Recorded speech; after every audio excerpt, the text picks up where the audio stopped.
maintindihan kasi hindi ko maintindihan si Jordan.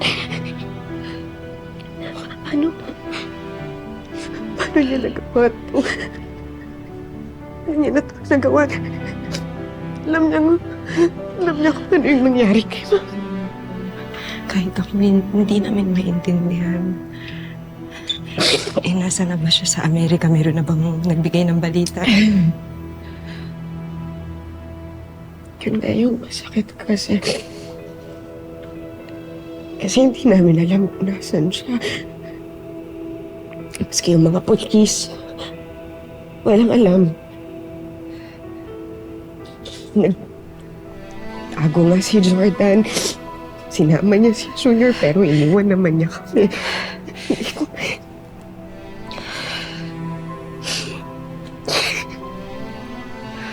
Alam mo, inabandon na ako ni Jordan sa pag-aakala niya patay na si Tori.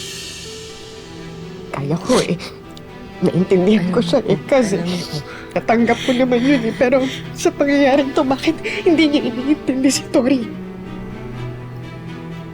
Okay lang yung mga pangako niya sa akin. Okay na yun. Pero yung kay Tori, bakit kinalimutan niya si Tori?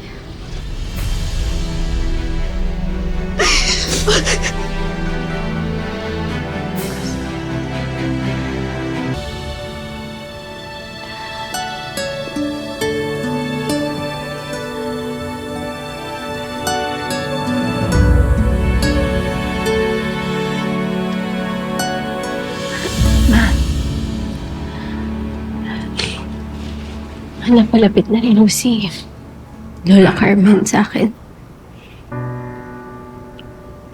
Kung paano po naging itong Lola Sinayusa. Ang hirap tanggapin na wala na talaga sila.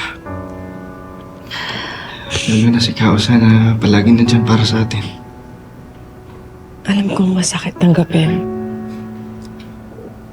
Pero isipin niyo na lang,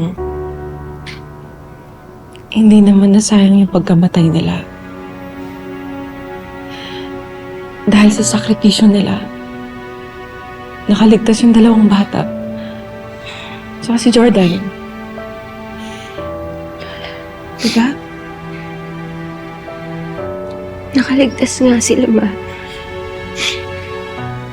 Pero wala naman si Sir Jordan at si Junior.